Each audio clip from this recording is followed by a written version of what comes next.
Hello and welcome to round 20 of Neatful TV. It's our second last round of regular season fixtures. There were 6 games this weekend. We'll start in Sydney at the SCG when the Swans took on the Giants.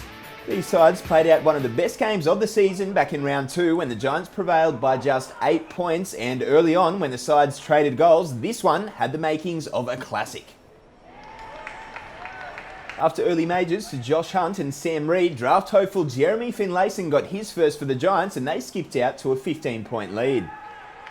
Big man Sam Naismith kicked his second to cut the margin back, but Liam Griffiths and Josh Hunt got late goals on the board for the Giants in the first term.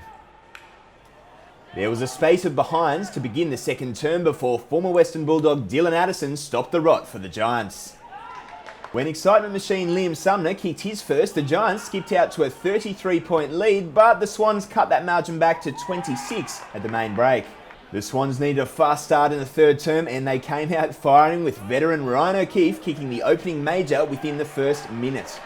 When O'Keefe kicked his second midway through the quarter, the Swans had cut the lead back to just 7 points, and this game was in for a grandstand finish.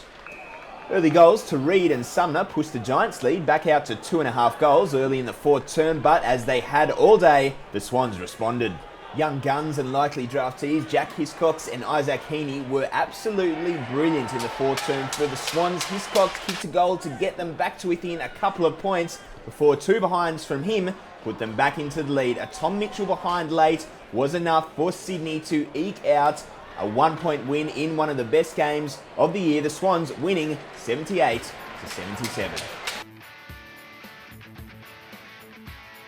Another game between 2 AFL reserves clubs, the Lions and Suns. With the bye next week, the Suns entered their final game of the year hoping for their first win of 2014, and they started brightly, kicking the opening 2 goals. But the Lions were always going to respond, and big man Jackson Payne kicked 2 goals of his own to give his side a 2-point lead at quarter time.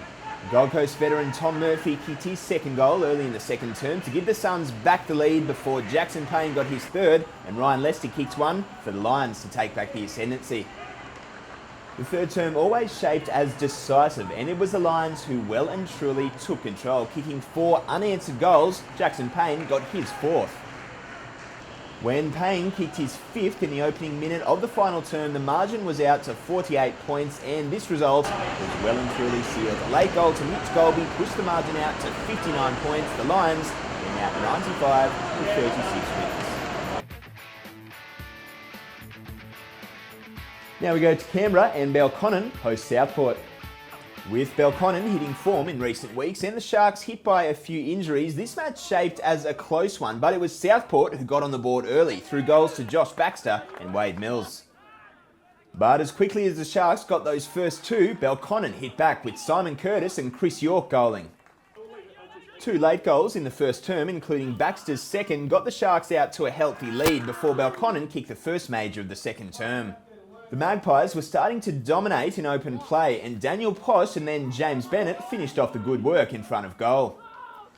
In a seesawing affair, the sides traded goals to end the second half, with young gun Lachlan Weller having the final say. There'd never been more than a couple of goals in this game all afternoon, but after half-time, Belconnen broke the match wide open, with majors in quick succession to Posh, York and Taylor. When Belconnen kicked the last major of the third term to push the margin out to 31 points, their best win of the season was on the cards. Adam Clark got the first major for Southport early in the fourth term to give the visitors some hope, but Belconnen kicked the next 2 and the Magpies deserved this win. They ran out 16-11, 107 to 13-8, 86 winners. Up in Queensland at Graham Road, the Aspley Hornets take on the Eastlake Demons. The Hornets, who've been in stellar form of late, needed a big win here to lock down 4th spot and keep alive their hopes of a 3rd place finish, and they started, as you would expect, piling on goals early. Aspley held Eastlake scoreless in the first term and piled on 6 goals of their own to take a 41-point lead into quarter time, but the game became a bit of a scrap in the second term. The Hornets kicked just 3 behinds and the Demons kicked 1. Despite their best efforts, the Demons were stonewalled all afternoon going forward by a resolute Hornets defence led by Robert Copeland and Gavin Groves. The Hornets kept Eastlake goalless all afternoon piling on 10 goals, 16 of their own. That was 76 to Eastlake's 2 behinds, the Hornets running out 74-point winners. Now Kashizi Park for what shapes as a cracker between the Redland Bombers and NT Thunder. The result of this game, whichever way it went, had serious ramifications on the makeup of the top 6. The Bombers needed a win to stay in touch with the top 4, while the Thunder wants to keep alive their hopes of a top 2 finish, and the start was understandably even. With rain absolutely pelting down and the ground completely sodden, this game was always going to be a scrap and a tight contest, but Redland's Josh Smith managed to roost home a goal from 55 metres. The Thunder snapped a great goal to open the second term after a stellar effort running back with a flight from former Bulldog Nathan Jakira, and the margin was just 4 points at the main break. The third term was the most free-flowing quarter of this game thus far. The Thunder piled on 4 goals, but Redland kicked 3 of their own. Defence got it through. Who scrubbed that through for the Bombers? He picked it up in 2 steps. Kicked the goal. Considering the atrocious conditions, the Thunder's 12-point three-quarter time lead was a fair margin to protect, and protect it they did. In the last term, NT kicked 2 goals, the Bombers got 2 of their own, but that was enough for the Thunder to run out winners 11-7-73 to 9-8-62. We needed to do, got rid of Williams, and that could be the ball game. Finishing off round 20 down in Canberra, Queanbeyan taking on Ainslie. 2014 has been a difficult year for the Queanbeyan Tigers, but they put up a great fight last week against the ladder-leading Giants, and they started this game in a similar vein. But the stark fact here was the Tricolours simply had more to play for. They're bidding for a finals berth, and you got the sense they'd get on top at some stage. That happened in the second term, and Ainslie took a 13-point lead into half-time.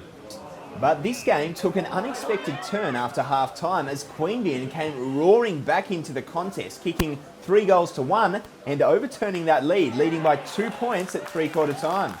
But with one of the biggest upsets of the season in the offing, the Tricolours steady. Led by stars Ian Lawless, Ash Harris and Aaron Vandenberg, Ainslie did enough in the last term to get the job done, kicking 3 unanswered goals and eventually winning after a big scare from a very gallant Queanbeyan, 12-9-81 to 9-10-64.